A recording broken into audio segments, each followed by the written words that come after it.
pagkain siya o hindi patulugin sa labis-labis na pagkamis sa inyo gamit lamang ang isang kandila.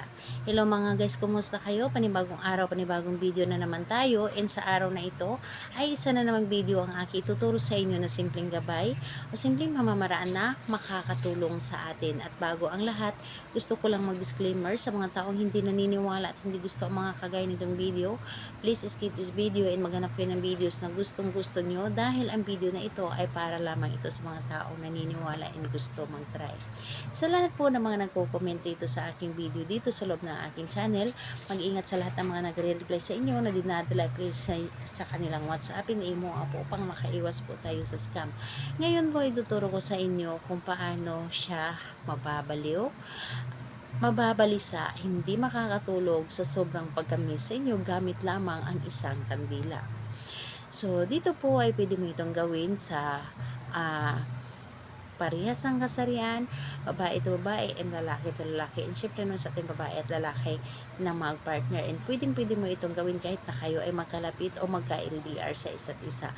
Mas maganda ito sa magka-LDR. So, ayun po.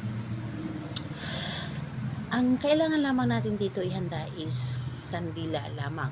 So, kahit anong klaseng kandila, basta ito ay kandila, pwedeng gamit na, pwedeng bago, basta ito ay kandila. So, ngayon po, kapag ready na yung kandila is isunod mo i-ready ang inyong sarili. Isunod mo i-ready ang inyong sarili, i-claim mo sa iyong sarili na ito ay gustong-gusto mong gawin. Ito ay para sa inyo and gusto niyo na hindi makatulog o hindi mapakali yung partner ninyo sa kakaisip sa inyo, sa kakamiss sa inyo. Ito ay i-claim po ninyo sa inyong sarili. So, ngayon po kapag ready ka na, pwede mo na itong umpisahan. So, ang gagawin mo, sindihan mo lamang ang kandilang ito at titigan mo lamang ang apoy ng kandila.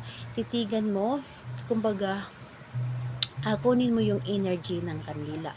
Kunin mo ang energy ng kandila dahil ang kandila isa ito sa mga nakakatulong sa ating mga ginagawa o isa ito sa ating mga tumutulong kapag tayo ay gumagawa ng isang ritual, dahil ang kandila ay talagang hinihigop niya lahat ng energy at tinutulungan ka. Binibigyan ka niya ng energy.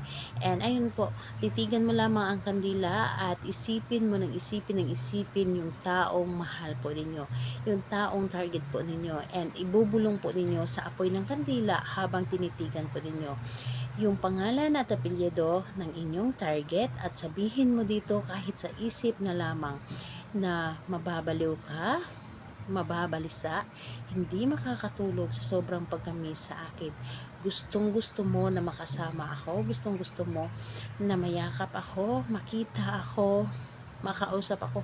Lahat na sasabihin mo habang nakatitig ka dito sa apoy ng kandila. So, talagang sabihin mo dito lahat-lahat kung ano ang gusto mo, basta ito ay sa tingin mo na good intention, yung tipong walang mga halong negative yung sasabihin mo, dapat po ay purong positive lamang.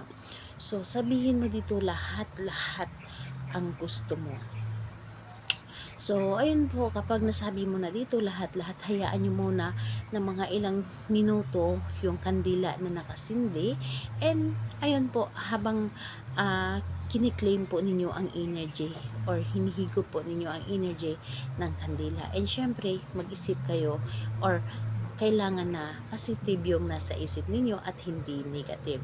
So, ayun po, ganun lamang ang inyong gagawin. Hayaan nyo muna ng mga ilang minuto ang kandila na nakasindi, saka mo ito patayin. At kung magtatanong ka ano ang gagawin sa natirang kandila, itago nyo lamang ito dahil magagamit nyo pa ito sa ibang ritual na kailangan natin ng kandila kahit na ito ay gamit na. So, ayun po, kahit anong araw at oras pwede natin itong gawin, pero i-require ko sa inyo, gawin niyo ito bago kayo matulog sa gabi, dahil sa gabi po ay mabilis tayo mapapakinggan ng universe. So, ayun po, salamat po sa inyo. Bye bye everyone. God bless us all.